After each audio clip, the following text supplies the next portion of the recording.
స్థాలకు సంఘం భద్రపరచుకుంటూ నీ యొక్క వాక్యమును ధ్యానించబోతూ ఉండగా మరి నాయన వాక్యము నీది గనక పరిశుద్ధాత్మ దేవుని సహాయంతో నీ వాక్యమును తండ్రి చేస్తే నీ సంఘంతో మాట్లాడమని వేడుకుంటూ అల్పుని అయోగ్యుని అయిన నన్ను నీ సిలువ చాటును మరుగుపరచుకొని మరి నాయన నీ సిలువ రక్త ప్రోక్షణతో నన్ను నింపి నాయన నీ ఘనత కొరకు మహిమపడు ఈ నోటి నీ ఊరుగా వాడుకోమని వింటున్న హృదయములు తండ్రి చేస్తే పరిశుద్ధాత్మ ద్వారా కదలింపబడగలిగినట్లుగా నీ కొరకు జీవించగలిగినట్లుగా సహాయం దయచేయమని యేసు నామమున ప్రార్థన వేడుకుంటున్నాను తండ్రి. ఆమేన్. దయచేసి అందరూ కూర్చోవాలని కోరుకుంటున్నాను.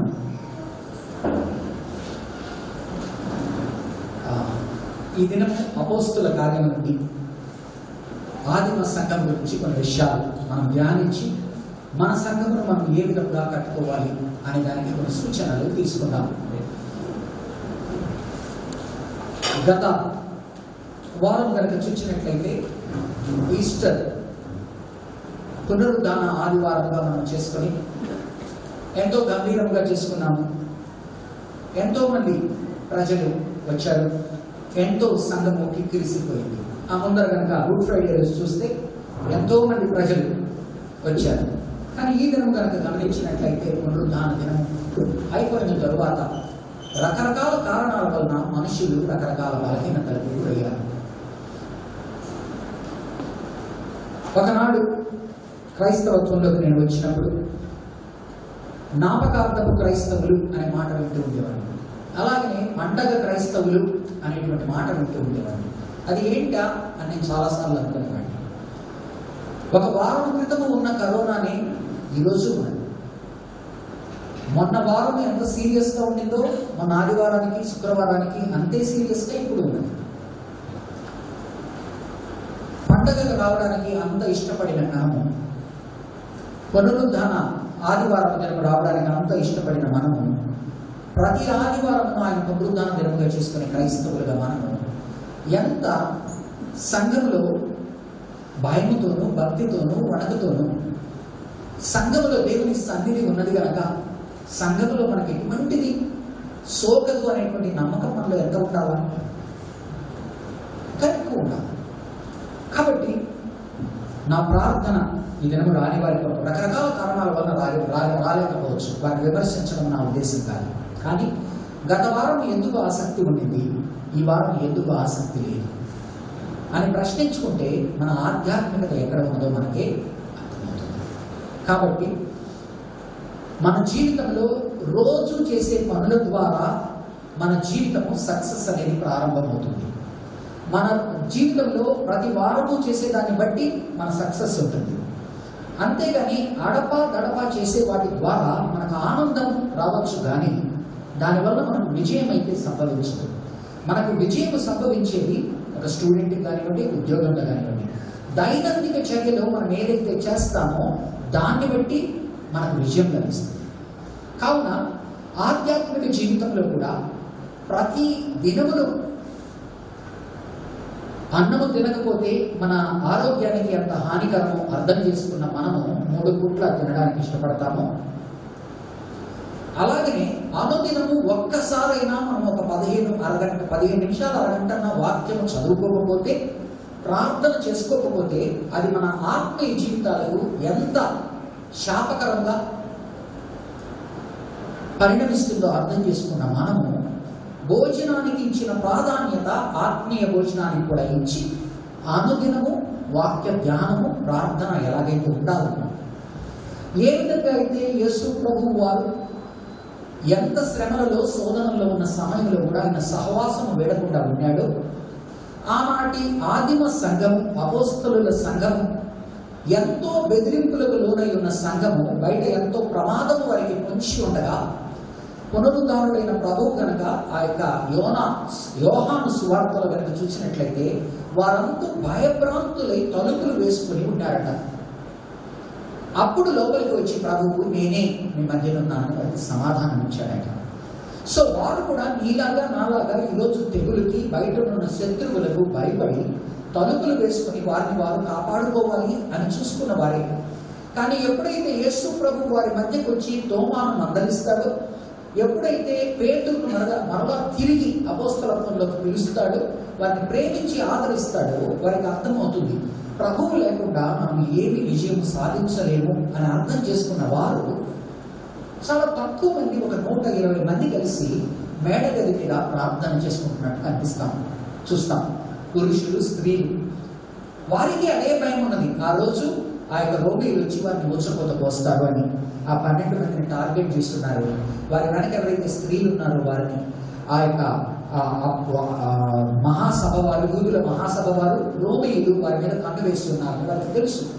అయినప్పటికీ వారు పునరుద్ధానుడైన ప్రభువును చూశారు గనక, పునరుద్ధాన శక్తి ఏంటో అర్థం చేసుకున్నారు గనక, వారు భయము కన్నా ఎక్కువ ఆయన శక్తి మీద ఆధారపడడం ప్రారంభించి పనులు చేయడం ప్రారంభించినందువలన ఆనాటి ఆదిమ సంఘము కట్టబడింది.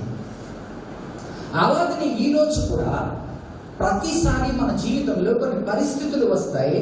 ఆ పరిస్థితులప్పుడు మనము తలుపులు వేసుకుని ఇళ్లలో ఉండవచ్చు, లేకపోతే బయటికి వచ్చి దేవుడిచ్చిన పునరుద్ధాన శక్తితో మనం ముందుకు వెళ్ళి దేవుడు ఏ సంఘము కట్టాలనుకుంటున్నాడో ఆ సంఘము కట్టే విధముగాను ఆ సంఘములో భాగముగా ఉండడానికి మనము ఇష్టపడతాం. ఆనాటి అపోస్తుల ఆదిమ సంఘం కనుక చూసినట్లయితే, అపోస్తుల ఆదిమ సంఘం పునరుద్ధానుడైన యేసు సజీవుడు, పునరుద్ధానుడైన యేసు సజీవుడు అనేటువంటి సత్యం మీద ఆధారపడి కట్టిన సంఘం. ఆ తరువాత మన శక్తితో మనం దీన్ని కట్టలేము అని ప్రభువే చెప్పాడు కనుక, మీరు పరిశుద్ధాత్మ శక్తి ద్వారా మాత్రమే కట్టగలరు అని చెప్పాడు కనుక, వారు 40 రోజులు వేచి ఉండి ఆ యొక్క పరిశుద్ధాత్మ శక్తిని ఉపయోగించుకున్న ద్వారా వారు ఆదిమ సంఘాన్ని కట్టగలిగారు. ఆ తర్వాత వారు ఎడతెగక ప్రార్థన చేస్తూ ఉన్న ద్వారా వారు కట్టగలిగారు. ఏక మనసుతో ఎడతెగక ప్రార్థన చేస్తున్నందు ద్వారా వారు కట్టగలిగారు. ఆ తర్వాత 4వదిగా వారు బలమైన సాక్షులుగా ప్రభు కొరకు నిలబడ్డారు కనుక వారు కట్టగలిగారు. కాబట్టి ఈ దినము మనతో మాట్లాడుతున్నది కూడా అదే.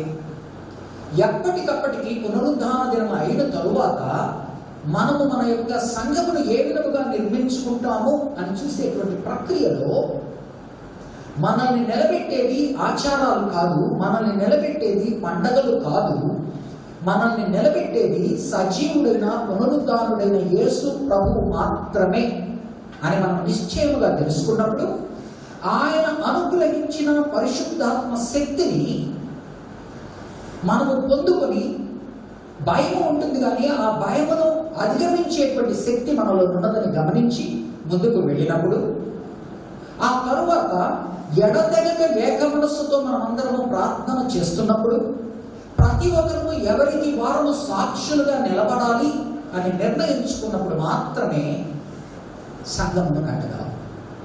దయచేసి నాతో పాటు దయచేసి పవర్ పాయింట్ని అప్పుడప్పుడు మాత్రమే వేయండి, అవసరం ఉన్నప్పుడు మాత్రమే.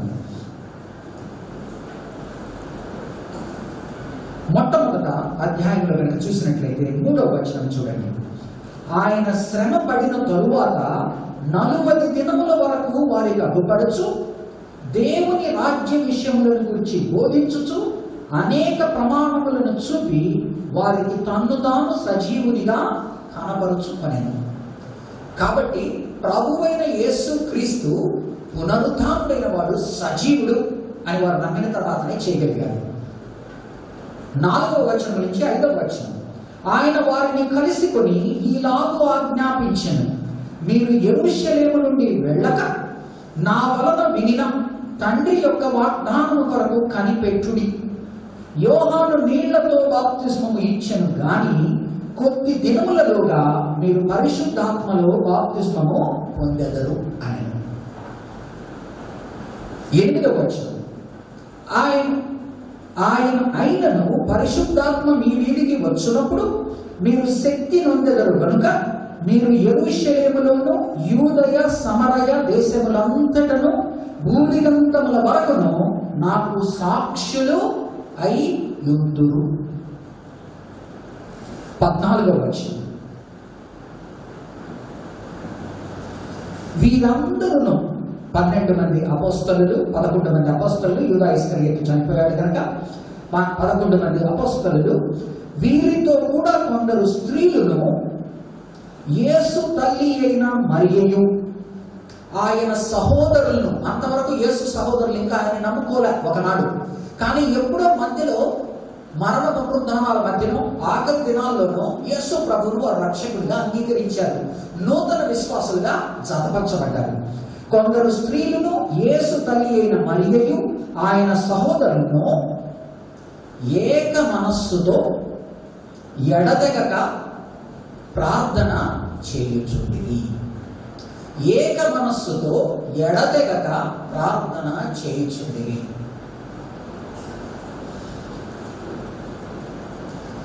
ఒకవేళ కనుక మన ప్రార్థన అంశాలు ఏక మనస్సుతో లేవనుకోండి, ఇక్కడ 4 విభాగాలు ఉన్నాయి అనుకున్నాం సంఘంలో.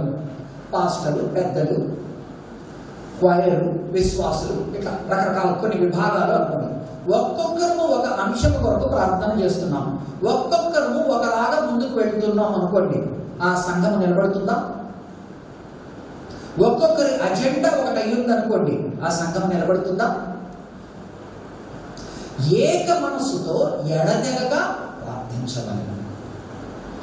కాబట్టి సంఘం ఎదగాలి అంటే మన జీవితాల్లో మనం తీసుకోవలసిన నిర్ణయము, ఆయన శరీరములో భాగములైన అవయవములమైన మనమందరము కూడా ఎవరెవరు ఏ విభాగాన్ని కింద వస్తామో అనుకుంటారో ఆ విభాగాలన్నీ కలిసి శిరస్సు ప్రభువుని ఎరిగి ఆయన పునరుద్ధాన శక్తితో మనము ఒకే అంశముగా, ఒకే రీతిగా, ఏకధాటిగా ముందుకు వెళితేనే సంఘమును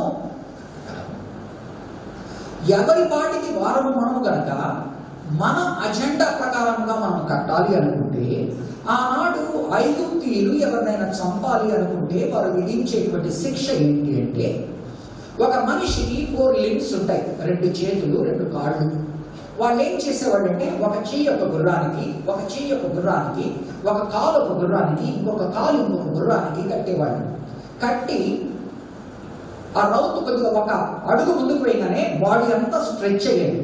అతను కనుక లోబడిన ఎడల ఏ దీనికైతే శిక్షిస్తున్నారో ఆ దోషి కనుక వారి దీనికి లోబడిన ఎడల వారు దాన్ని సడలించేవారు.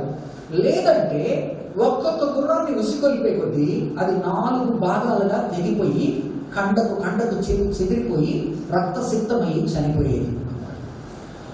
ఐగుప్తీయులు ఎన్నుకున్న మరణ మార్గము అదనమాట. అలాగనే సంఘము కట్టబడాలి అనుకునేటప్పుడు బ్రెయిన్ డెడ్ అంటాం, కొంతమందికి పారాలిసిస్ అంటాం, బ్రెయిన్ పని చేస్తూ ఉంటుంది, ఇక్కడి నుంచి పని చేయదు. కొంతమందికి అంతా పనిచేసే శక్తి ఉంటుంది, బ్రెయిన్ పని చేయదు. అలాగనే శిరస్సు కనుక పని చేయకపోతే, బ్రెయిన్ డెడ్ అయితే ఏ విధంగా అయితే అవయవాలన్నీ బయటికి చేయవలసి వస్తుందో, అలాగనే శిరస్సు పనిచేస్తూ ఉంది కానీ మిగతా అవయవాలు శిరస్సు చెప్పినట్టుగా పనిచేసే శక్తి లేకపోతే, ఒక వ్యక్తి పక్షవాయువు వచ్చిన వ్యక్తి వలె అక్కడికక్కడే ఎక్కడైతే ఉంటాడో ఇంకొకరి మీద ఆధారపడవలసి వస్తుందో, అతనికి కావలసిన అన్నింటినీ కూడా ఇంకొకరు చేయవలసి వస్తుందో, ఆ పరిస్థితి మనకు అర్థం కనుక శిరస్సు ఎంత ముఖ్యమో అవయవములు అంత ముఖ్యమని అర్థం చేసుకున్న మనము, శిరస్సు ఆయన అయ్యుండగా ఆయన పునరుద్ధానుడు, సజీవుడు, ఆయన ఆంక్షల ప్రకారము మనము సంఘమును కట్టే దీనిలో ఏక మనస్సుతో ఎడతెగక, అప్పుడప్పుడు కాదు ఎడతెగక ప్రార్థన చేసినట్లయితే ఆనాడు ఆదిమ సంఘాన్ని కట్టుకున్న విధముగానే మనము కూడా ఆదిమ సంఘ రీతిలో మన సంఘాన్ని కట్టుకోగలము అని పరిశుద్ధాత్మ దేవుడు గుర్తు చేస్తున్నాడు. 2వ అధ్యాయము 42వ వచనము చూడండి. 2వ అధ్యాయము 42వ వచనం. వీరు అపోస్తలుల బోధయందును, సహవాసమందును, రొట్టె విరుచుట యందును, ప్రార్థన చేయుట యందును ఎడతెగక. వీరు అపోస్తలుల బోధయందును, వాక్యము బోధ లేనిదే మనం ఎక్కడికి వెళ్ళము, ఎదగము. సహవాసముందును, మనము ఒకరితో ఒకరు సహవాసము చేసుకుంటూ, ఒకరినొకరు ప్రేమించుకుంటూ, క్షమించుకుంటూ, ఒక ఇంట్లో ఒక భార్య భర్త కొత్తగా పెళ్ళైన వాళ్ళు ఒక 4 రోజులైన తర్వాత, నెల అయిన తర్వాత, 2 నెలల తర్వాత ఎలాగనైతే కష్టమని అర్థమవుతుందో మనకు కొన్ని రోజులు పోయిన తర్వాత, ఏ విధంగా అయితే ఒక అత్త కోడలు కలిసి ఒక టైప్ ఆఫ్ అండర్స్టాండింగ్ గురించి ఆ కుటుంబం నడవాలి అంటే ఎన్ని రోజులు పడుతుందో తెలిసిన మనము, అతి సన్నిహితమైన భార్య భర్త ప్రేమించి పెళ్లి చేసుకున్న వాళ్ళకి కొంత సమయం పట్టేటప్పుడు, ఇష్టపడి ఇష్టపూర్వకంగా అంతా ఒప్పుకొని చేసుకున్న ఇంటిలోనే ఒక కుటుంబం ఒక త్రాటి మీద నడవడానికి కొంత సమయం పడుతుందని తెలిసినప్పుడు, మనము కన్న పిల్లలే మన మాట వినడానికి ఎంతో కొంత సమయం పడుతుందని తెలిసిన మనము, ఎలాగైతే భార్యను భర్త, భర్తను భార్య, అతని కోడలు, కోడలను అత్త క్షమించుకుంటూ, పిల్లల్ని క్షమించుకుంటూ, తల్లిదండ్రుల యొక్క తప్పు ఒప్పుల్ని చూసి చూడనట్టుగా పిల్లలు పోతూ కలిసి ఉంటే ఏ విధంగా అయితే ఒక మంచి కుటుంబం కట్టబడుతుందో, అలాగే ఒక సంఘం కట్టబడాలి అంటే పక్క వ్యక్తితో మనం అంగీకరించని వాటి గురించి ముఖ్యం కాదు, అంగీకరించినవి ముఖ్యం. We do not agree many things. That doesn't mold us. But what we agree, those are the things which bind each other. మన సంసారాన్ని నడుపుకోవాలన్నది, కుటుంబాన్ని నడుపుకోవాలన్నది, సంఘాన్ని నడుపుకోవాలన్నది, ఇది సహవాసము చేయకుండా కుదరదు. సహవాసమును రొట్టె విరుచుట యందును ప్రార్థన చేయుట యందును ఎడదెగక. 4వ అధ్యాయము 23, 24 వచ్చిన 4వ అధ్యాయము 23, 24. వారు విడుదల నుండి తమ స్వజనుల యొద్దకు వచ్చి ప్రధాన యాజకులను పెద్దలను తమతో చెప్పిన మాటలన్నింటినీ వారికి తెలిపి, వారు విని ఏక మనస్సుతో దేవుని గిట్లు బిగ్గరగా మొరపెట్టివి.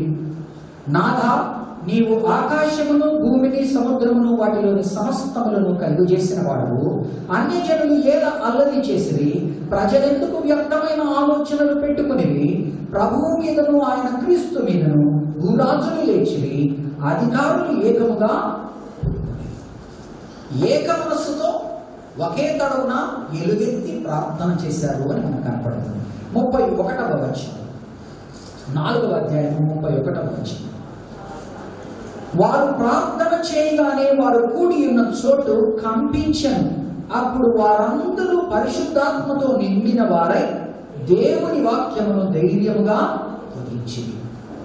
అప్పుడు వారందరూ పరిశుద్ధాత్మతో నిండిన వారై దేవుని వాక్యమును బోధించసాగారు. కాబట్టి ప్రార్థన లేకుండా, సహవాసం లేకుండా మనం సంఘాన్ని వర్చువల్గా నడిపించలేము. Virtual church is based on emergency, exigency. It is not the norm. కాబట్టి మనకు ఎంతవరకైతే దేవుడు స్వాతంత్రం ఇచ్చి గవర్నమెంట్ ద్వారా ఇస్తారో అంతవరకు మన జాగ్రత్తలు మనం తీసుకుంటూ, కలుసుకుంటూ, ఒకరినొకరు పురిగొల్పుకుంటూ,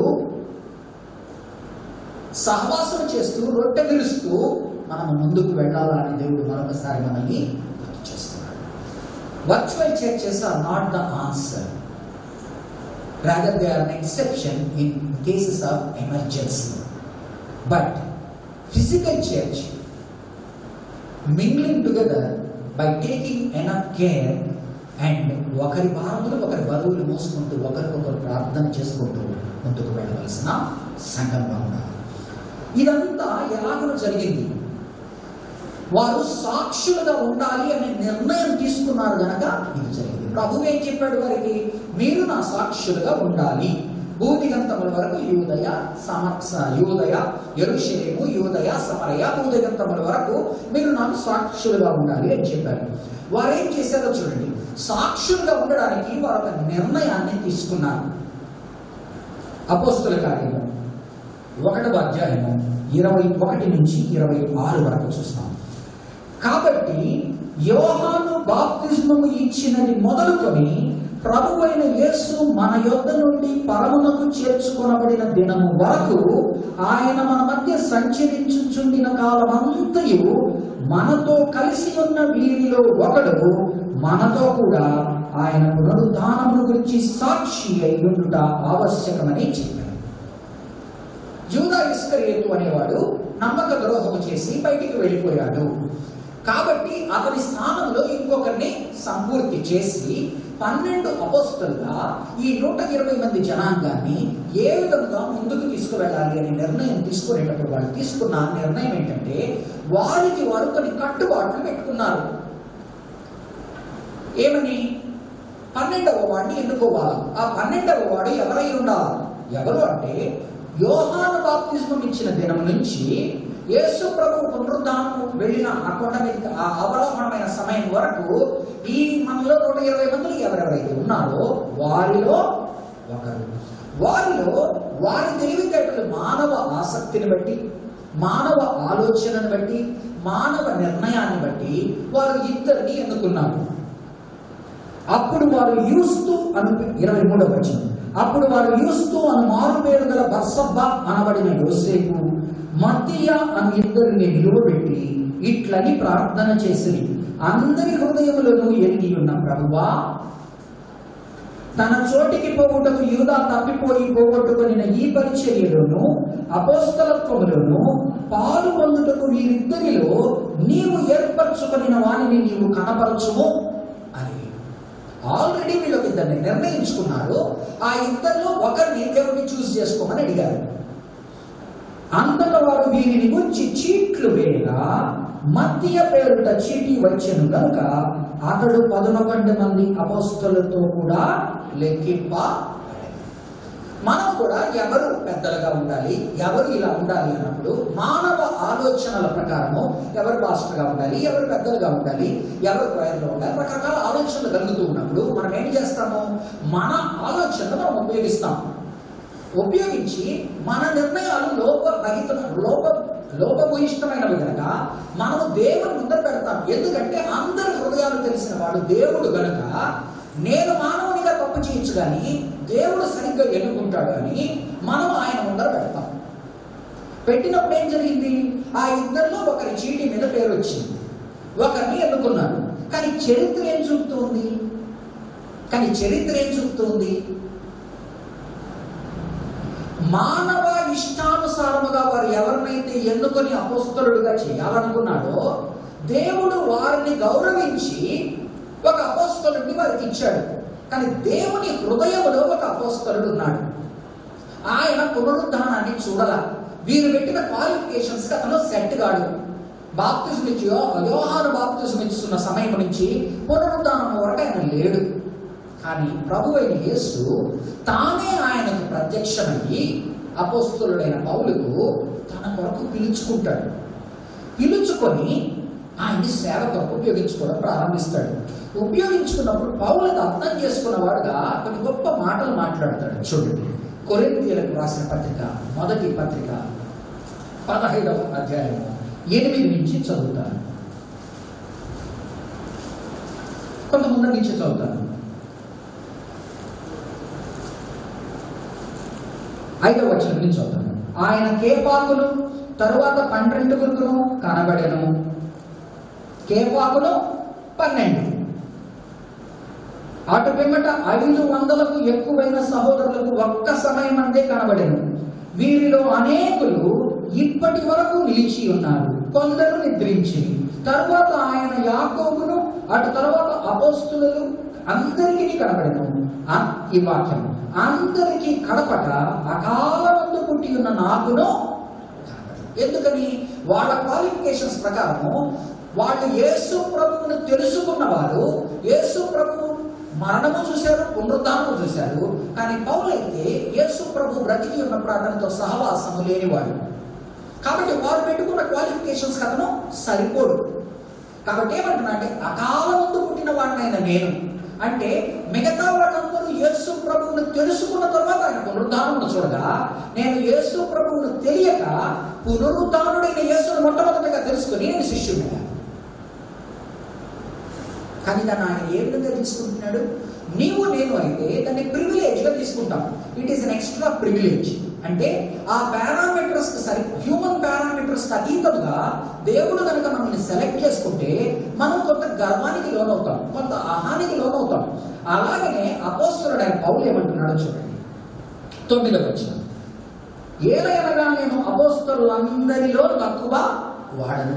నీవు నేను అపోస్తలుడైన పౌలు నుంచి నేర్చుకోవాల్సిన విషయం ఏంటంటే మనము తక్కువ వారము అని ఒప్పుకోవాలి. మనం ఎప్పుడైతే తగ్గించుకుంటామో అప్పుడు ఆయన హెచ్చిస్తాడు. దేవుని సంఘమును హింసించినందున అపోస్తలుడు అనబడుటకు యోగ్యుడను కాను. అయినను నేనేమై ఉన్నానో అది దేవుని కృప వలననే అయ్యున్నాను. తర్వాత నీ జీవితంలో నా జీవితంలో సంఘ పరిచర్యలు ఏదైనా చేస్తున్నాము అంటే ఫస్ట్ నేను తక్కువ వాడిని ఒప్పుకోవాలా? నేను సంఘానికి మంచి పనులు చేయకుండా చెడ్డ పనులు చేసిన వాడిని ఒప్పుకోగలగాలా? అయినను ఆయన కృపను బట్టి నన్ను ఎన్నుకున్నాడు కనుక అది దేవుని కృప అని గుర్తిరిగి, మరియు నాకు అనుగ్రహింపబడిన ఆయన కృప నిష్ఫలము కాలేదు కానీ వారందరికంటే నేను ఎక్కువగా ప్రయాసపడుతున్నాను. కాబట్టి నేను అర్హుణ్ణి అనుకున్నప్పుడు మన అర్హతను చూపిస్తాం. నేను అర్హుణ్ణి కాను అనుకున్నప్పుడు మన పని ద్వారా ఆయన్ని ప్రూవ్ చేసుకోవాలనుకుంటాను. నేను అర్హుణ్ణి అనుకున్నాను అనుకో, మా నాన్నకు పోస్ట్ ఉంది కనుక నాకు రావాలా అనుకున్నప్పుడు నాకు అది చిన్నగానే కనిపిస్తుంది. కానీ నేను పనికిరాని వాడిని నాకు అది వచ్చిందనుకో, నేను ఎలాగోలాగా దాన్ని ఆ పోస్టుకు తగ్గట్టుగా ప్రూవ్ చేసుకోవడానికి ప్రయత్నిస్తాను. కాబట్టి నీకు నాకు ఇవ్వబడిన పరిచర్య మన తల్లి నుంచి తండ్రి నుంచి వచ్చింది అనుకుంటే మనం చిన్నగా తీసుకుంటాం. అలాగే కాకుండా దేవుడు మనకు అర్హత లేకపోయినా ప్రేమించి మనకి ఇచ్చాడు అనుకున్నప్పుడు ఆ ప్రేమను ఆయన చూపిన నమ్మకాన్ని రుజువు చేసుకునేదానికి మన శ్రాయశక్తిలో పనిచేస్తాం. నిష్ఫలము కాలేదు కానీ వారందరికంటే నేను ఎక్కువగా ప్రయాసపడినది నేను కాను, నాకు తోడై ఉన్న దేవుని కృపయే. చాలా సార్లు మనము ఏదో ఒక సమయాన నేనైతేనా, నా జ్ఞానం అయితేనా అని రకరకాలుగా బయటకు వస్తుంది. కానీ ఆయన వచ్చిన ప్రతిసారి పౌలు ఏమంటాడంటే నేను కాదు, నా యందున్న దేవుని కృప. మానవ మాత్రునిగా ఆయనకు ఆ బోస్టింగ్ అనమాట, అతిశయపడేటువంటి అవకాశం ఉన్నప్పటికీ ఎదుటివాడు ఆయన్ని రెచ్చగొట్టేటప్పుడు ఒక్కొక్కసారి చెప్పుకోవాల్సిన పరిస్థితి వచ్చినప్పటికీ అతను సిగ్గుపడుతూనే అతిశయించుకున్నాడు. నేనైననేమి వారైననేమి అలాగనే మేము ప్రకటించుచున్నాము, అలాగనే మీరు విశ్వసించి పునరుద్ధానం గురించి మాట్లాడుతున్నాడు. కాబట్టి నీవు నేను అర్థం చేసుకోవాల్సింది సాక్షులుగా ఉండాలి అనుకుని ఎవరు ఒక నిర్ణయం తీసుకున్నారు. ఆ నిర్ణయం వారి ఆలోచనల ప్రకారం తీసుకున్నారు. కానీ దేవుడు తన నిర్ణయాలను తను బయలుపరిచాడు. అలాగనే సంఘం కట్టడంలో ఆనాటి ఆదిమ సంఘమే కానీ ఈనాటి మన సంఘమే కానీ మనము చాలా చాలా సంఘం గురించి అనుకుంటాం. కానీ దేవుని చిత్తం అనేది ఒకటి ఉన్నదని అర్థం చేసుకొని మన హ్యూమన్ పారామీటర్స్ తో ఎవరెవరినైతే పెట్టుకున్నామో దాన్ని దేవుడు అంగీకరిస్తాడు. ఎందుకంటే ఆ యొక్క సామెతల గ్రంథంలో అంటాడు, చీట్లు ఒడిలో వేయబడి ఉన్నవి నిర్ణయాలు దేవుని నుంచి అంటాడు. ఆ తర్వాత బలవంతులైన వారిని ఒకరికొకరు దూరంగా ఉంచాలంటే చీట్లే కదా దానికి పరిష్కారం అంటాడు. కాబట్టి మనము చాలా సార్లు ఒంటెత్తు చేరుకోబడినట్టు మన నిర్ణయాలు తీసుకొని మనం ముందుకు వెళ్తూ ఉన్నాము అనుకోండి, అది మంచిది కాదు. మనము తీసుకునే పారామీటర్స్ కొన్ని పద్ధతులనే ఉండాలా. ఆ పద్ధతుల తర్వాత దేవుని ముందర పెట్టగలగాలి.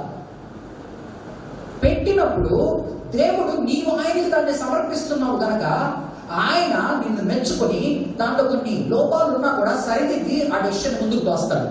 కానీ ఆయన చేయాలనుకుంటే ఆయన చేస్తూనే. కాబట్టి ఈ సెటప్ లో మనం ఎవరు ఎలాంటి వారు అనేది మనమే చూసుకొని దేవుడు మన పట్ల ఎంత కృప కలిగి ఉన్నాడో అర్థం చేసుకొని ఆ పౌలు మాట్లాడిన రీతిగా ఆ విస్తారమైన కృపను వ్యక్తపరిచేటువంటి వారముగా కాకుండా ఆ కృపను నిలబెట్టుకునేటువంటి వారముగా మనల్ని మనము అనుదినము అనుక్షణము ఆయన ప్లీజ్ చేయడానికి, ఆయన మెప్పించడానికి పనిచేసేటువంటి వారముగా మనం ఉన్నాం. అలా కాకుండా ఇది మనదే అనుకున్నాం అనుకోండి, దాంట్లో ఏ సాటిస్ఫాక్షన్, ఇది మనది కాదు అయినప్పటికీ దేవుడు నాకు ఇచ్చాడు అనుకున్నప్పుడు మనం ఎక్కువ ఎఫెక్టివ్గా పనిచేయడం.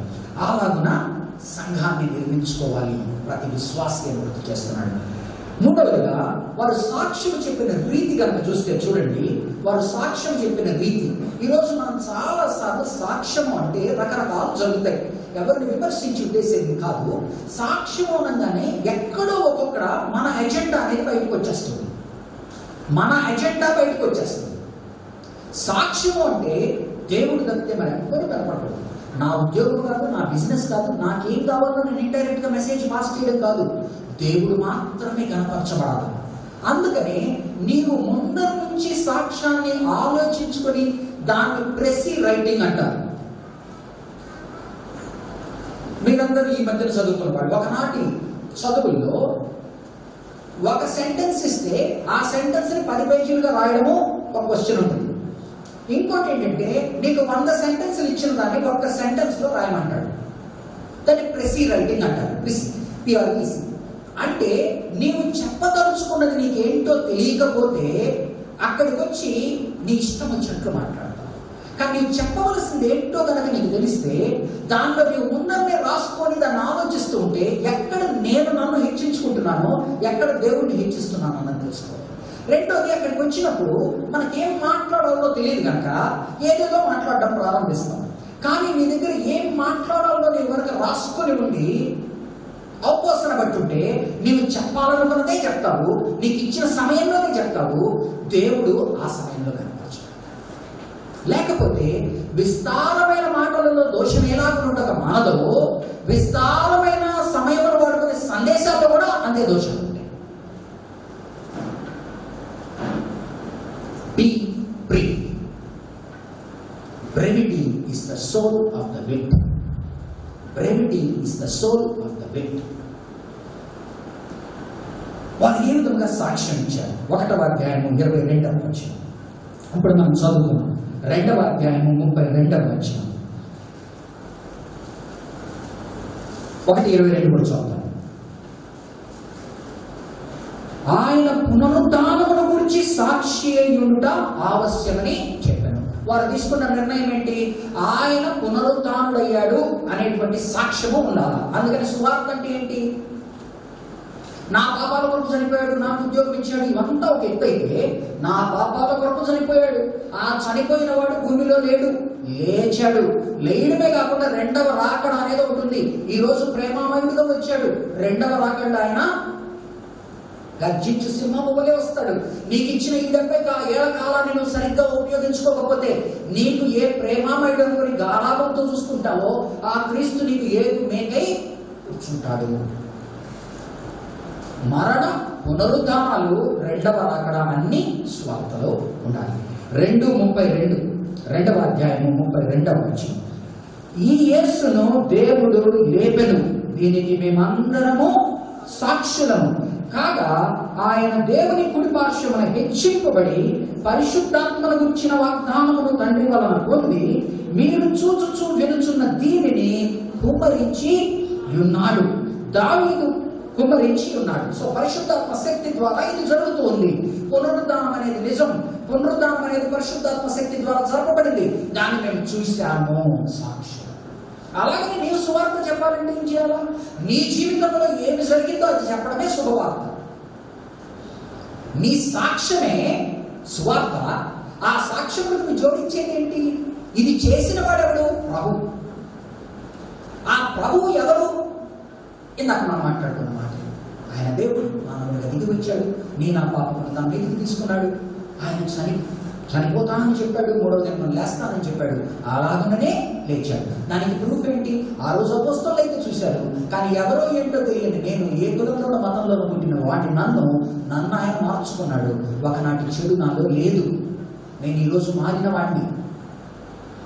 నీవు కూడా నమ్ముకోని ఎడల ఒకనొక నాడు ఉన్నది, ఆనాడు ఆయన మరలా వస్తాడు, వచ్చి ఎత్తబడిన గుంపులో మనం ఉంటాము అని ఏ విధముగా చెప్పాలన్న విధముగా చెప్పాలి. సాక్షులుగా మనం ఉండాలి. 3వ అధ్యాయం 15వ వచనం చూడండి. 3వ అధ్యాయం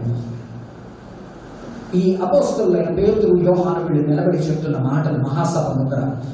మీరు జీవాధిపతిని చంపితిరి గాని దేవుడు ఆయనను మృతులలో నుండి లేపెను, అందుకు మేము సాక్షులము.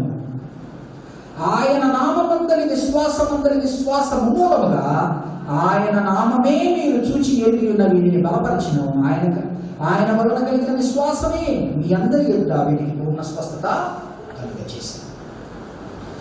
4వ అధ్యాయం 33వ వచనం.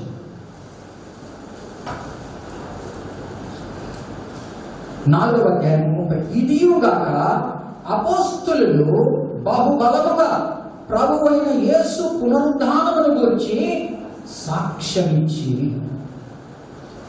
5వ అధ్యాయం 32వ వచనం.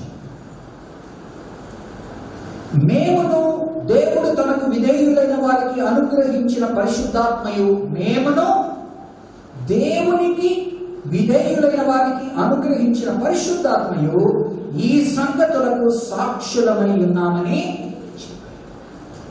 So we have to be witnesses for him. We have to be testifiers for him. సాక్ష్యం చెప్పని క్రైస్తవుడు, సువార్త చెప్పని క్రైస్తవుడు మృతమైన క్రైస్తవుడు.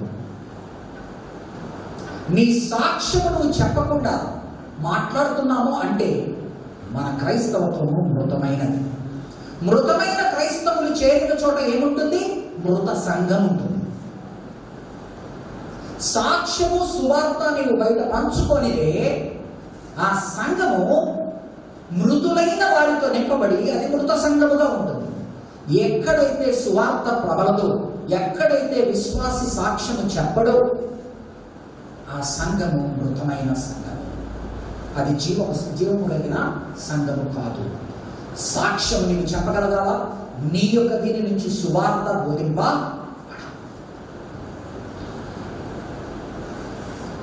ఇలాగ వారు చేస్తున్నప్పుడు ఏ విధంగా సంఘం అభివృద్ధి చెందిందో చూడండి. ఈరోజు మనకు మెంబర్స్ కావాలా అంటారు. అందరూ కూడా సంఘాలను పెద్దలు చేసుకోవాలా, ఎవరైనా వాళ్ళు సంఘాలను పెద్దలు చేసుకోవాలని అనుకుంటుంటారు. వారి సంఘం ఎలా పెద్దదైందో చూడండి. 1వ అధ్యాయం 15వ వచనం. ఆ కాలమందు ఇంచుమించు 120 మంది సహోదరులు కూడి ఉండగా పేతురు వారి మధ్య నిలిచి ఇలాగున మాట్లాడాను. 2వ అధ్యాయం 41వ వచనం. కాబట్టి అతని వాక్యము అంగీకరించిన వారు బాప్తిస్మము పొందిరి. ఆ దినమందు ఇంచుమించు 3000 మంది చేర్చబడిరి. పండగల వలన క్రైస్తవులు చేర్చబడరు. ఆ ఊరికి ఆ బంధువుల దగ్గరికి వచ్చిన క్రైస్తవులు పండగకు వస్తారు. పండగల వలన మనం చేసే వాటి వలన సంఘము పెరగదు. సంఘము పెరిగేది వారి వాక్యము విని, వారి వాక్యము. కాబట్టి అతని వాక్యము అంగీకరించిన వారు బాప్తిస్మము పొందిరి. ఆ దినమందు ఇంచుమించు 3000 మంది చేర్చబడిరి. 47వ వచనం 2వ భాగం. మరియు ప్రభువు రక్షణ పొందుచున్న వారిని అనుదినము వారితో చేర్చుచుండెను. రక్షణ పొందుతున్న వారు అనుదినము చేర్చబడుతున్నారు. ఎవరు చేరుస్తున్నారు? ప్రభువు చేరుస్తున్నాడు. 4వ అధ్యాయం 4వ వచనం. వాక్యము వినిన వారిలో అనేకులు నమ్మిరి. వారిలో పురుషుల సంఖ్య ఇంచుమించు 5000 మంది. 5వ అధ్యాయం 14వ వచనం.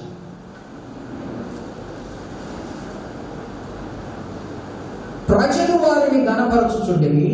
పురుషులను స్త్రీలను అనేకులు మరి ఎక్కువగా విశ్వాసులై ప్రభువు పక్షమున చేర్చబడి. 6వ అధ్యాయము 7వ వచనం. దేవుని వాక్యము ప్రబలమై శిష్యుల సంఖ్య యెరూషలేములో బహుగా విస్తరించెను. మరియు యాజకులలో అనేకులు విశ్వాసమునకు లోబడి. ఈ విధముగా సంఘము అంచెలంచెలుగా పెరగడం ప్రారంభించింది. దానికి గల కారణం ఏంటి? యేసు సజీవుడని వారు నమ్మారు. పరిశుద్ధాత్మ శక్తితో మాత్రమే సాధ్యమవుతుందని పరిశుద్ధాత్మ శక్తిని పొందుకున్నారు. నోరు తెరిచి వాక్యాన్ని బోధించడం ప్రారంభించారు. సాక్షులుగా ఉన్నారు. ఆటోమేటిక్గా దేవుడు వారికి మనుషులు చేర్చడం ప్రారంభించారు.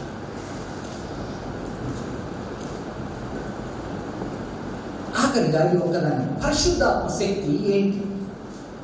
ఈరోజు holy spirit's work and his ministry has been hijacked by different denominations. ఎవరైతే భాషలతో మాట్లాడతారో వాళ్ళు పరిశుద్ధాత్మతో నింపబడిన వారు అని ఒక అపోహలో ఉండేటువంటి స్థితిలో ఈరోజు క్రైస్తవ సమాజం ఉన్నది. పరిశుద్ధాత్మ దేవుడు ఆ రోజు ఏ విధంగా పనిచేశాడు, ఈ రోజు మనలో ఏ విధంగా పనిచేస్తాడు. ఒక్కసారి మనతో పాటు 1వ అధ్యాయం 4 నుంచి 5. పరిశుద్ధాత్మ శక్తియు ఆయన కారణం. 1వ అధ్యాయము 4 నుంచి 5 వచనాలు మనం చదువుకున్నది ఇంకొకసారి చదువుతాం. ఆయన వారిని కలుసుకొని ఇలాగూ ఆజ్ఞాపించెను, మీరు యెరూషలేము నుండి వెళ్ళక నా వలన వినిన తండ్రి యొక్క వాగ్దానం కొరకు కనిపెట్టుడి. యోహాను నీళ్లతో బాప్తిస్మము ఇచ్చెను గాని కొద్ది దినములలో మీరు పరిశుద్ధాత్మలో బాప్తిస్మము పొందుదురు అనెను. 2వ అధ్యాయం 1 నుండి 4 వచనం. Paradigmatic passage of what Holy Spirit's action through tongues is. 2nd chapter of Acts. Pentecost అను పండుగ దినము వచ్చినప్పుడు అందరూ ఒక చోట కూడి ఉండేది. అప్పుడు వేగముగా వీచు బలమైన గాలి వంటి యొక్క ధ్వని ఆకాశము నుండి అకస్మాత్తుగా వారు కూర్చుండి ఉన్న ఇల్లంతయు నిండెను. మరియు అగ్ని జ్వాలల వంటి నాలుకలు విభాగింపబడినట్లుగా వారికి కనబడి వారిలో ఒక్కొక్కరి మీద రావగా అందరూ పరిశుద్ధాత్మతో నిండిన వారై ఆ ఆత్మ వారికి వాక్ శక్తి అనుగ్రహించిన కొలది అన్య భాషలలో మాట్లాడసాగింది. అందరూ పరిశుద్ధాత్మతో నింపబడిన వారై ఆ ఆత్మ వారికి వాక్ శక్తి అనుగ్రహించి కొలది అన్య భాషలలో మాట్లాడసాగింది.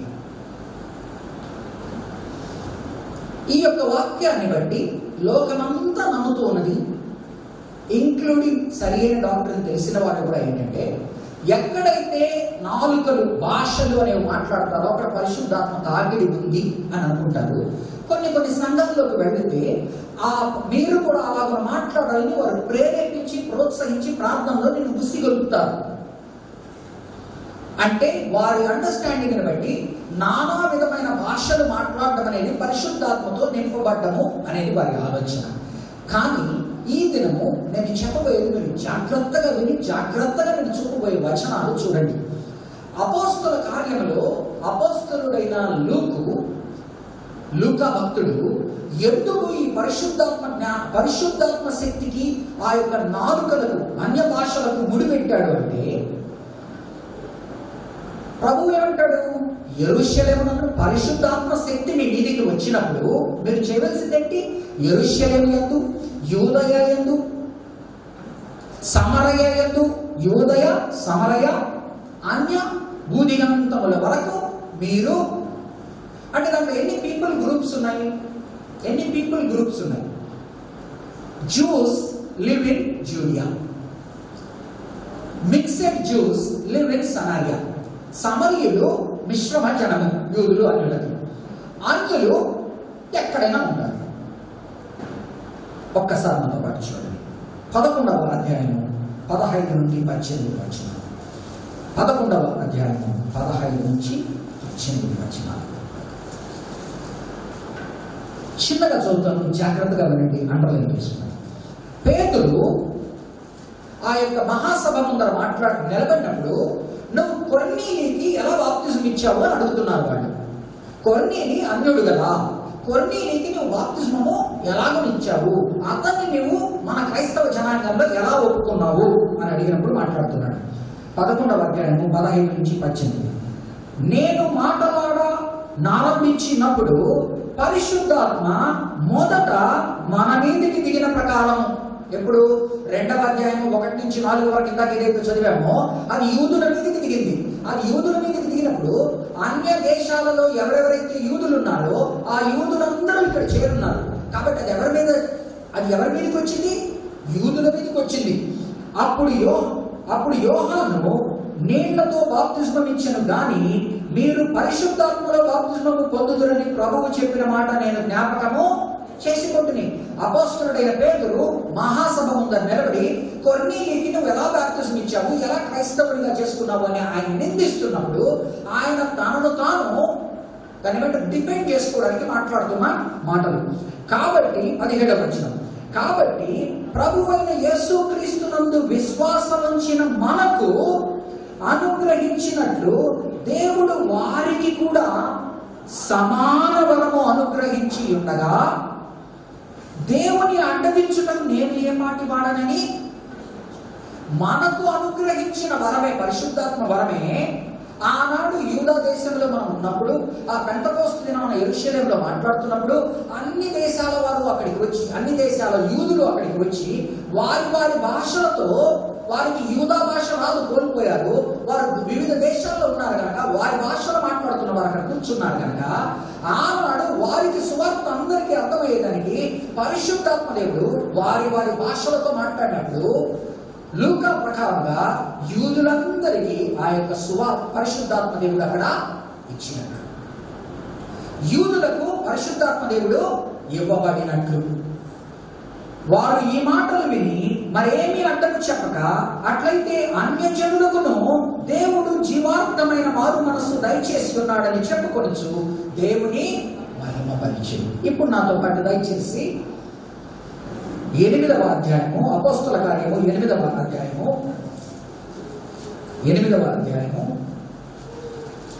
14 నుండి 17 వచనాల వరకు చదువుతాను. 8వ అధ్యాయము. ఫిలిప్పు అనేటువంటి భక్తుడు, వీరిలో అపోస్తలుడైన ఒక ఫిలిప్పు బయటకు వెళ్ళి, అపోస్తలుడైన ఫిలిప్పు లేకపోతే ఆయన 7 మంది, ఒక ఫిలిప్పు వెళ్ళి అక్కడున్న వారి మీద సమరయలో సువార్త చెప్తాడు. సమరయలో సువార్త చెప్పినప్పుడు వాళ్ళందరూ ఆ సువార్తను అంగీకరిస్తారు. అది వాక్యభాగం. 8వ అధ్యాయము 14వ వచనం. సమరయ వారు దేవుని వాక్యము అంగీకరించిరని యెరూషలేములోని అపోస్తలులు విని పేతురును యోహానును వారి యొద్దకు పంపిరి. వీరు వచ్చి వారు పరిశుద్ధాత్మ పొందవలెనని వారి కొరకు ప్రార్థన చేసింది, సమరయుల కొరకు. అంతకు ముందు వారిలో ఎవరి మీద ఆయన అనగా పరిశుద్ధాత్మ దేవుడు దిగి ఉండలేదు. వారు ప్రభువైన యేసు నామమున బాప్తిస్మము మాత్రము పొంది ఉండేది. అప్పుడు పేతురును యోహానును వారి మీద చేతులుంచగా వారు పరిశుద్ధాత్మను పొందిరి. అపోస్తలులు చేతులుంచుట చూచి పరిశుద్ధాత్మ అనుగ్రహింపబడిన సీమోను చూచి, అనగా ఎప్పుడైతే సమరయులు యేసుక్రీస్తును అంగీకరించారో, ఏ వాగ్దానం అయితే పరిశుద్ధాత్మ దేవుడిని నీకు ఇస్తాను అని ఆయన వాగ్దానం చేశాడో, నా నామమున నమ్మిన ప్రతి ఒక్కరికి పరిశుద్ధాత్మ దేవుడిని ఇస్తానన్న వారికి యూదులందరికీ ఇచ్చినట్లుగా చెబుతూ సమరయులు ఒప్పుకున్నప్పుడు, అపోస్తలులు వారి మీద చేతులు పెట్టి ఉన్నప్పుడు వారికి కూడా పరిశుద్ధాత్మ దేవుడికి ఇవ్వబడినట్టుగా 10వ అధ్యాయం 44 నుంచి 48 వచనాలు. అన్యులు 10వ అధ్యాయము 44 నుంచి 48 వచనాలు. పేతురు ఈ మాటలు ఇంకా చెప్పుచుండగా కొర్నేలి ఇంటిలో, కొర్నేలి అతనితో పాటు అన్యులందరూ కూర్చొని ఉన్నారు. అతని బోధ విన్న వారందరి మీదకి పరిశుద్ధాత్మ దిగెను. సున్నతి పొందిన వారిలో పేతురుతో కూడా వచ్చిన విశ్వాసులందరూ పరిశుద్ధాత్మ వరము అన్యజనుల మీద సైతము కుమ్మరించబడుట చూచి భ్రాంతి నందిరి. ఏలగనగా, ఎందుకంటే ఎలా తెలిసింది వారికి పరిశుద్ధాత్మ దేవుడు వారి మీదకి వచ్చాడని? ఏలగనగా వారు భాషలతో మాట్లాడొచ్చు దేవుని కనపరచుచుండగా, ఎప్పుడైతే అన్యుడైన కొర్నేలి నమ్ముకున్నాడో, కొర్నేలితో పాటు ఉన్న అన్యులందరి మీదకి ఏం చెప్తున్నాడంటే, అపోస్తలుడైన పేతురును ఉపయోగించుకొని ప్రభువు ఏ పరిశుద్ధాత్మనైతే వరముగా వారికి ఇస్తాను అన్నాడో ఆ వరమును వారికి ఇస్తున్నాడు. కాబట్టి నీవు యెరూషలేమునందు, యూదయయందు, సమరయయందు, అన్య దేశముల యందు భూదిగంతముల వరకు సువార్త చెప్పుడి పరిశుద్ధాత్మ సహాయంతో అన్నప్పుడు ఆ పరిశుద్ధాత్మ అనేటువంటి వరమును వారికి ఇస్తూ ఉన్నాడు. ఆ పరిశుద్ధాత్మ ఆనాటి ఆదిమ సంఘములో అపోస్తల కార్యంలో లూకా ప్రకారంగా ఎవరెవరైతే పీపుల్ గ్రూప్స్ ఉన్నారో ఆ people groups, all people groups has been bestowed with the Holy Spirit irrespective of their race, caste, creed or country, but everybody who believes in the name of the Lord Jesus Christ are bestowed with the Holy Spirit. 19వ అధ్యాయం కొందరు మిగిలిపోయి ఉన్నారు. 19 Apollo కొరింథులో ఉన్నప్పుడు జరిగినదేమనగా, పౌలు పై ప్రదేశంలో సంచరించి ఎఫెసునకు వచ్చి కొందరు శిష్యులను చూచి, మీరు విశ్వసించినప్పుడు పరిశుద్ధాత్మను పొందితిరా అని వారిని అడుగగా, వారు పరిశుద్ధాత్ముడు ఉన్నాడన్న సంగతియే మేము వినలేదని చెప్పేది.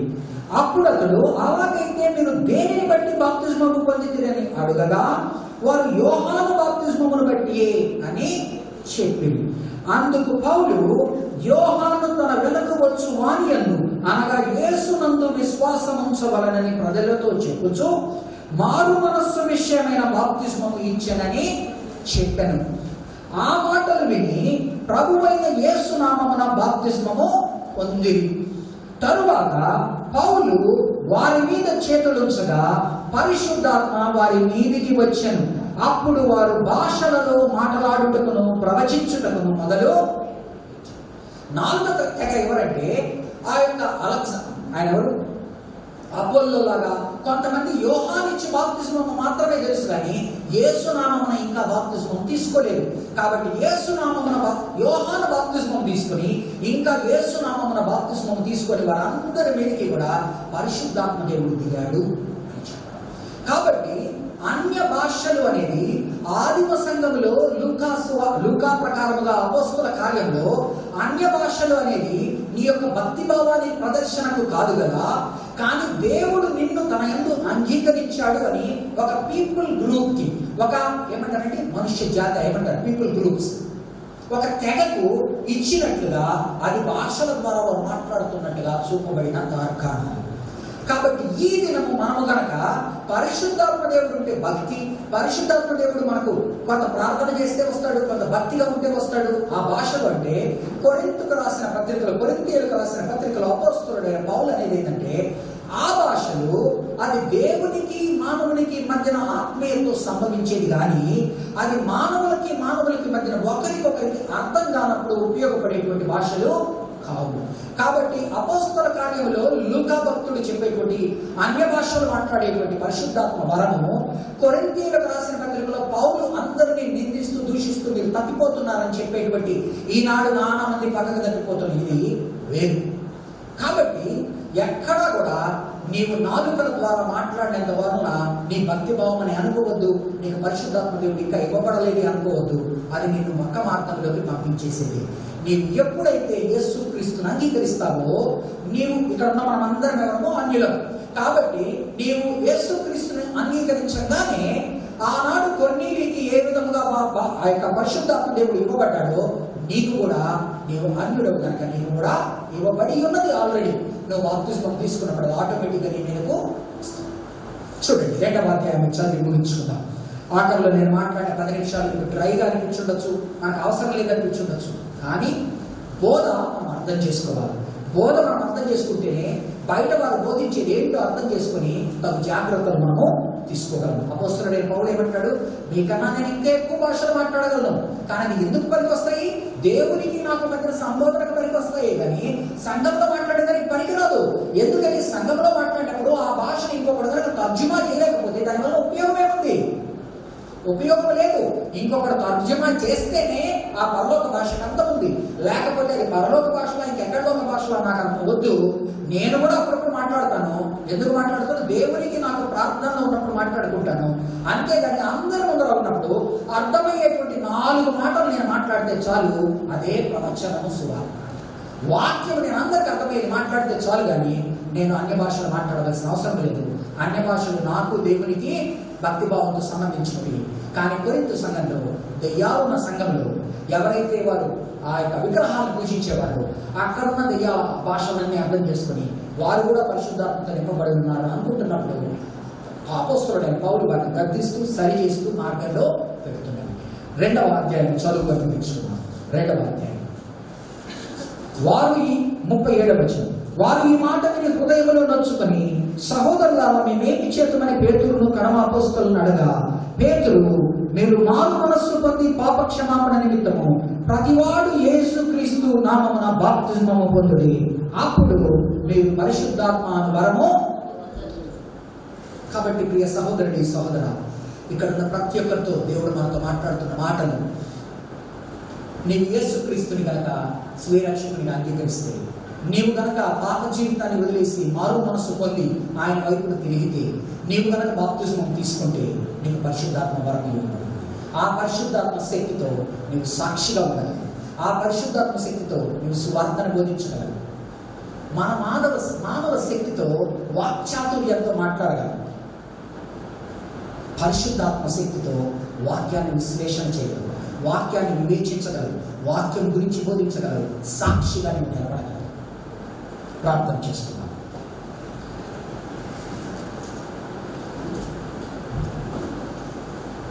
పరిశుద్ధమైన దేవానైనా నీ కృప కలిగిన హస్తాలకు సంఘమును భద్రపరచుకుంటుంది నాయన. ఆదిమ సంఘము కట్టబడిన రీతిగానైనా మేము కూడా కట్టబడాలనేటువంటి నేపథ్యంలో తండ్రి వాక్యంలో నుంచి కొన్ని విషయాలు ధ్యానించి ఉండగా ప్రభు యేసు ప్రభు ఈ దినము మా మధ్యన ఉన్నాడని, పునరుద్ధానుడైన యేసు సజీవుడిగా ఉన్నాడని నమ్మి ఆ సత్యమును మేము బోధించకపోతే నాయన సంఘమే లేదు నాయన. కాబట్టి నాయన మేమందరము కూడా ఆ సజీవుడైన యేసును తెలుసుకోగలిగినట్టుగా, ఆ పునరుద్ధానుడైన యేసును నాయన బోధించగలిగినట్టుగా సహాయం చేయండి. ఎప్పుడైతే నాయన మారు మనస్సు కలిగి రక్షణ పొందిన నీ నామమున బాప్తిస్మం తీసుకుంటాము, అప్పుడు నీ పరిశుద్ధాత్మ వరం అనేది ఇవ్వబడుతుందని వాగ్దానం చేసి ఉన్నావు కనుక ఆ యొక్క పరిశుద్ధాత్మ వరం సహాయంతోనైనా మేము నీ కొరకునైనా సాక్షులుగా ఉండగలిగినట్టుగా సహాయం తెచ్చి, అప్పుడు నాయన నీ వాక్యమును మేము బోధిస్తూ ఉండగా నాయన నీవు చేర్చేటువంటి ప్రజలు సంఘంలో కూడుతూ ఉండగా ఆ సంఘము నానాదమునైనా నానా అభివృద్ధి చెందేటువంటి విధంగా ఉంటుంది కనుక ఆ సంఘమును ఆశీర్వదించు. మరి నాయన నీ కృప కలిగిన హస్తాలకు మమ్మల్ని సమర్పించుకుంటూ మా ఆలోచన మా చిత్తము ఏదై ఉన్నప్పటికీ నాయన జరిగేది నీ చిత్తమే కనుక మరి నాయన మేము నీ ముందు నాయన ఏదైనా తీసుకొచ్చి పెట్టేటప్పుడు నాయన ఆలోచించే విధానం నాయన పరలోక ఆలోచన విధానము మాకు దయచేయి. ఆ రీతిగా నీ ముందుకు తీసుకుని నిర్ణయాలు పెట్టగలిగినట్టుగా సహాయం దయచేయి. నీ మనసులో ఏమున్నదో తెలుసుకోవడానికి నాయన మేము నీకు ఎటువంటి నిబంధనలు నియంత్రణలు పెట్టకుండా నాయన మేము నీ దగ్గరకు వచ్చి ప్రార్థనలు మా పట్ల మా సంఘం పట్ల నీ చిత్తం ఏమయ్యేదో కనుక్కొనేటువంటి భక్తుల్ని లేపమని వేడుకుంటున్నాను. అటువంటి ప్రార్థన ద్వారా నీవు మా సంఘంలో నీ చిత్తం ఏంటో బయలుపరచు. ఎవరిని ఏ విధముగా లేపాలనుకుంటున్నావు, ఎవరిని ఏ విధంగా వాడుకోవాలనుకుంటున్నావు, ఏ విధముగానైనా నీ సంఘాన్ని విస్తరించుకోవాలనుకుంటున్నావు మాకు తెలియపరచు. ఇదిగోనైనా నీ యొక్క ఆధిక్యత పొందిన మేమునైనా ఎవరు కూడా తండ్రి మా ఆధిక్యత అనుకోకుండా ఆనాడు అపోస్తలుడైన పౌలునైనా నేనే పాటి వాడిని, నేను కడమవాడిని, దేనికి పనికిరాని వాడిని, మహాపాపిని అని చెప్పిన రీతిగా మేము కూడా నైనా ఇచ్చిన ఈ ప్రతి ఒక్క ఆధిక్యతనైనా ఆశీర్వాదము నీ వలన కలిగిందని గుర్తుపెట్టుకొని మమ్మల్ని మేము తగ్గించుకొని ఇది నీ కృప అని గుర్తెరిగి ఆ కృపనైనా విస్తారమైన కృపనైనా వ్యర్థపరుచుకునేటువంటి వారముగా కాకుండా ఆ కృపనునైనా నిరర్థకము చేసుకోకుండా ఆ కృపను తండ్రి చేసి సరైన రీతిలో సద్వినియోగపరచుకున్నైనా మేము నిన్ను ఘనపరిచేటువంటి మహిమపరిచేటువంటి బిడ్డలుగా మమ్మల్ని ఆర్చి తీర్చునైనా ఆ రీతిగా నేను మమ్మల్ని చేస్తూ ఉండగా సంఘముగానైనా మేము ఎదుగుతూ నీకు సాక్షులుగా ఉంటూ ఆనాటి ఆదిమ సంఘం ఏ విధంగానైనా ఆ యొక్క ఏక మనస్సుతో ఎడతెగక ప్రార్థన చేసిన ద్వారా కట్టబడిందో అదే రీతిగా ఇక్కడనైనా వివిధ మనస్తత్వాలు వివిధ మనస్సులు ఉన్నప్పటికీ నైనా ఏక మనస్సును కలిగించి ఎడతెగక ప్రార్థన చేసేటువంటి ఆ యొక్క తెగింపును మాకు దయచేయి. మరి నాయన ఆ యొక్క సహవాసమును మరొకనైనా రొట్టె విడిచిన మరొక మరి నాయన నీ ఆలయంలో కూడి ఆనాటి అపోస్తలుల బోధనను తిరిగి వాక్య రూపంలో వినగలిగినట్లుగా ప్రార్థనలు గడపగలిగినట్లుగా నీ యందునైనా ఎదిగి ఆత్మీయులుగా మేము ఎదుగుతూ మా కుటుంబాన్ని ఎదిగింప చేసుకుంటూ మా సంఘముని పెంపొందింప చేసుకుంటూ నీకు ఇష్టమైన సంఘముగా నీ వెంటబడే సంఘంలో భాగంగా ఉంచుకోమని ఈ యొక్క బ్యాప్టిస్ట్ సంతోష్ నగర్ సంఘాన్ని గుర్తు చేసుకోమని మాలో ఉన్న తప్పులను క్షమించమని మేము నాయన గతంలో చేసిన మా పితరుల పాపములను తప్పులను క్షమించమని వేడుకుంటూ ఈ దినము నాయన ఈ సంఘంను తిరిగి నీ చేతుల్లో వేడుకుంటూ నాయన నీ జీవముతో నింపమని నీ పరిశుద్ధాత్మ శక్తితో ఇనుబడింప చేయమని నీ మేలైన దీవెనలు కూడి ఉన్న భక్తులకు రానున్న భక్తులకు వారి కుటుంబాలకు స్వతంత్రించమని ప్రభువులో రక్షకుడు అయిన యేసుక్రీస్తు నామమున ఈ ప్రార్థన వేడుకుంటున్నాము తండ్రి. ఆమేన్. వారు పాట పాడుతూ ఉండగా కానుకలను సేకరించు.